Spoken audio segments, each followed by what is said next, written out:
Hello, students. How are you? Today we are going to study the second right given in our Constitution. In our previous class, we discussed about the right to equality, and today we will discuss about the right to freedom. Okay, now here, right to freedom. In fact, in any democracy, right to equality and right to freedom, these two rights are the most important rights. And without these rights, we can't expect other rights. Here, freedom means freedom for thinking or freedom of thoughts, freedom of expression, and freedom to do any work.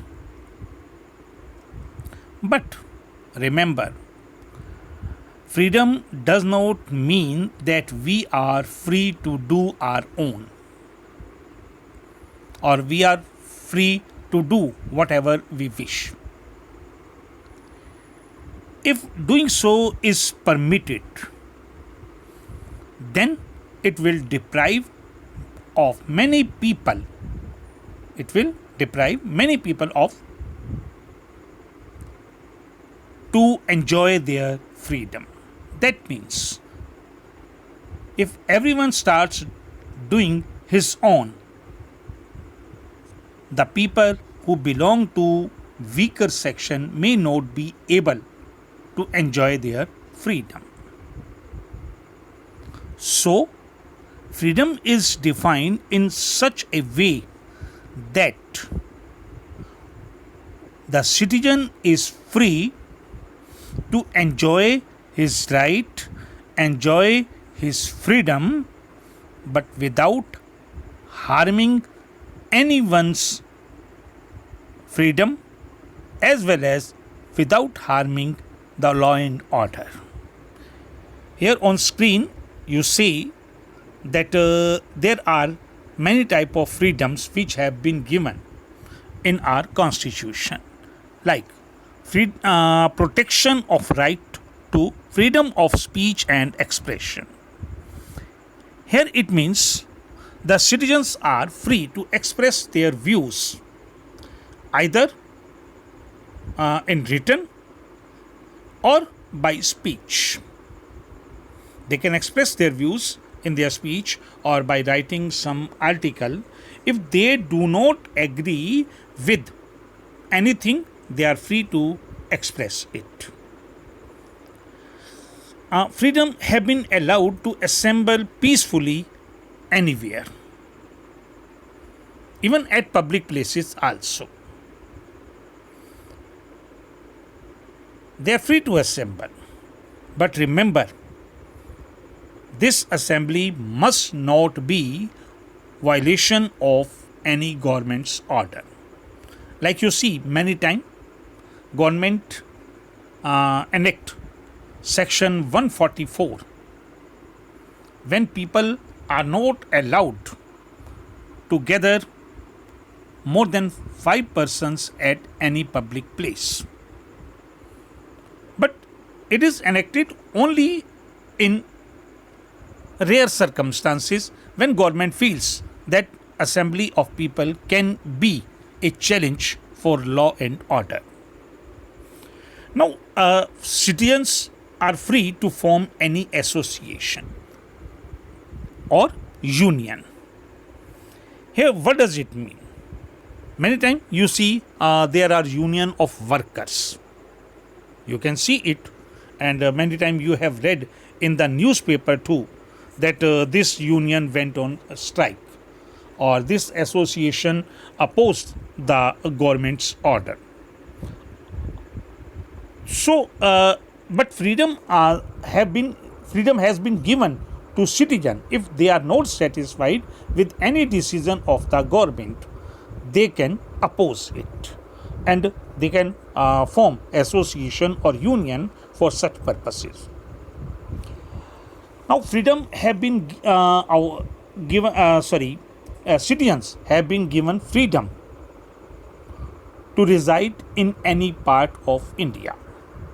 They can move freely throughout the territory of India. Suppose if a person wants to settle in some other state or in some other city, any part of India. Now, for example, we take a person who lives in Haryana, but he wants to move Chhattisgarh, he wants to move Kerala, Tamil Nadu, Assam, Arunachal Pradesh, in any state. He is free to do so.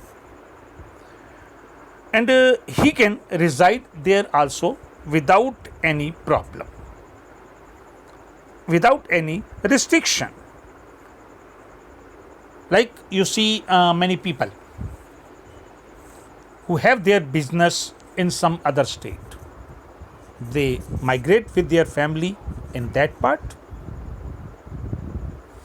But here again remember, if your visit is a challenge for law and order, or the law and order condition in that area is not good, then government can stop you from going there. Like there was time when law and order was not good in Punjab. The situation of law and order was not good in Punjab. So people were advised by government not to move that part. So in this way, in rare circumstances, government can check on such type of freedom. Now you have been given freedom to follow any practice any profession. If you want to be a businessman, you are free to do so. You want to be engineer, you are free to do so. You want to be a doctor, you are free to do so. So in this way, you are free. Either you want to do your own occupation, or you want to do some trade or business, or you want to do job. That is your right to choose any profession for you. So in this way, government has given so many liberties, so many freedom to all the citizens that many times scholars call it this right, the right to freedom. Many times we call it the cluster of rights, means collection of rights. In case of any offense, you have right protection in respect of conviction for offense. Similarly, you have right to life and personal liberty. Right to life means you have right to live. You cannot be deprived of this right. You have your personal liberty. Even if you want to maintain your privacy, you can maintain. You are free to get education. Even you have a right protection against arrest and detention in certain cases. So in this way, so many rights have been given to you under this right. In same way, government has given some other facilities to the citizens. Like I will like to give you some example of it. Like we call about we talk about right to life and personal liberty. It means if you are arrested, the person has the right to defend himself by a lawyer of his choice. Also, it is mandatory for the police to take that person to the nearest magistrate within 24 hours. If the police does not do so, the case will become weak and magistrate who is not part of the police will decide whether the arrest is justified or not. In same way,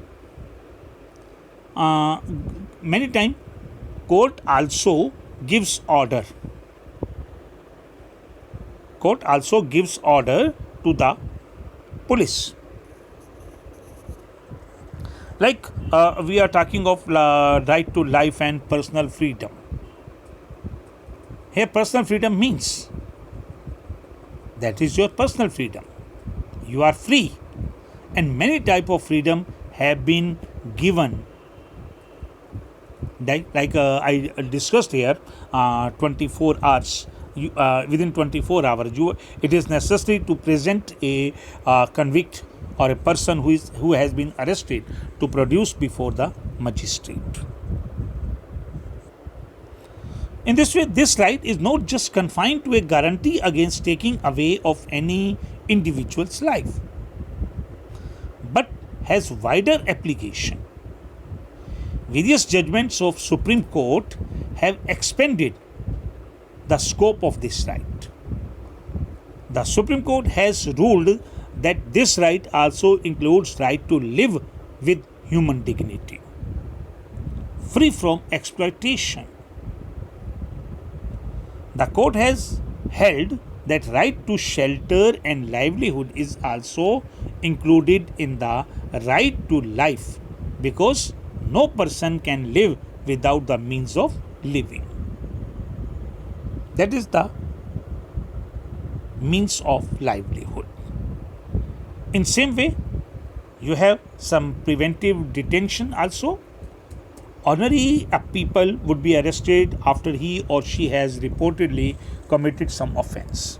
Otherwise, he or she cannot be arrested until he or she has committed any offense or crime. However, there are some exceptions to this.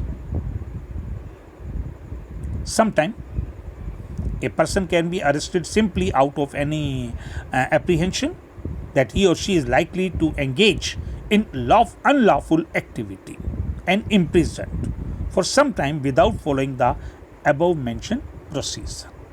Because many times police suspects that this person is going to do such and such offense. To protect the person or society, police can arrest. This is known as preventive detention.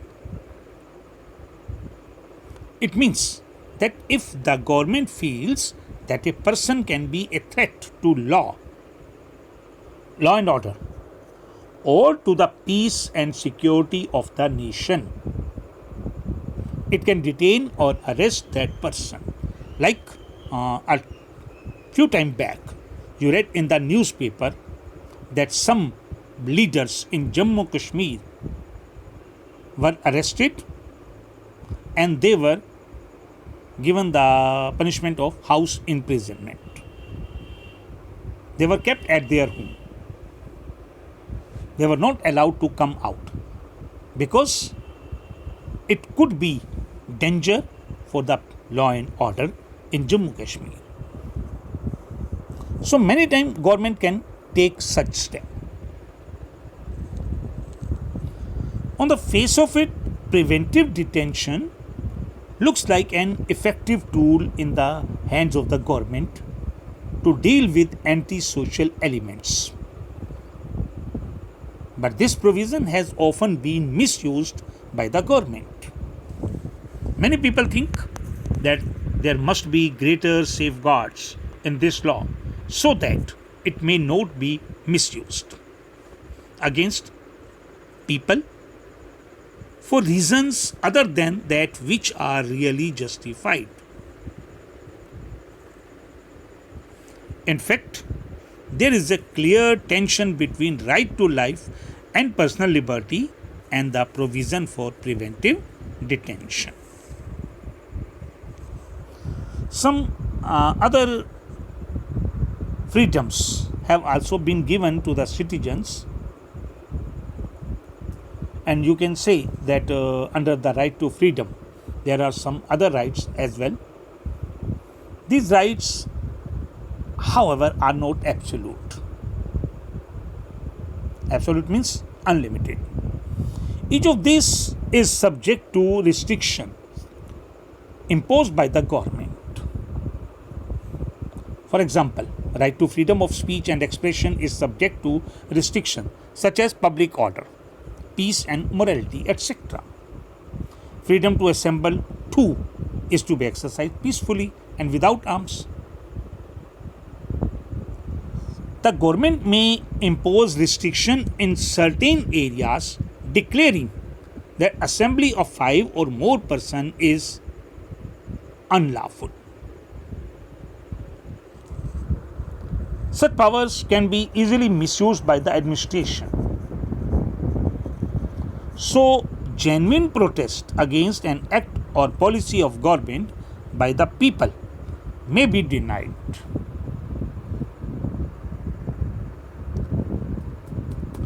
However, if the people are aware and vigilant in regard of their rights and choose to protest against such act of administration, such as misuse becomes rare.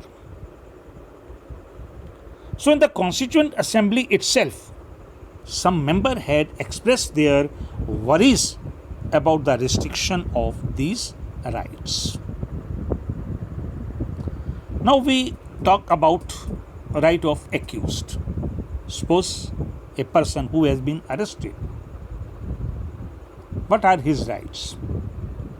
Our Constitution ensures that person accused of various offences would also get sufficient protection. They have been given protection in our Constitution. Because a person has been arrested, but he has not been declared a criminal. So, the person who has been arrested has right to prove himself innocent. We often tend to believe that anyone who is charged with some offence is guilty. However, no one is guilty unless the court has found that person guilty of an offence. It is also necessary that a person accused of any crime should get adequate opportunity to defend herself or himself. For example, though we knew well that Ajmal Kasab involved in 26/11 incident in India, though we knew he was a criminal, but still he was given his right to protect himself.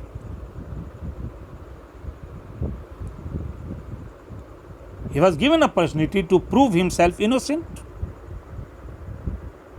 So, to ensure a fair trial in the courts, the Constitution has provided some rights to the person who has been arrested. First, no person would be punished for same offence more than once. No person would be punished for the same offence more than once. Second, no law shall declare any action as illegal from a back date. It means a person who is punished by the court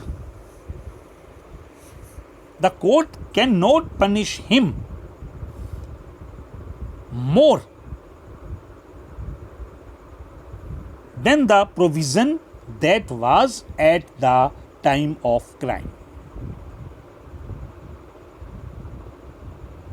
But in rare situation, such decision can be changed also, but very rare. Next is no person shall be asked to give evidence against himself or herself. So in this way, the Constitution gives us so many freedoms.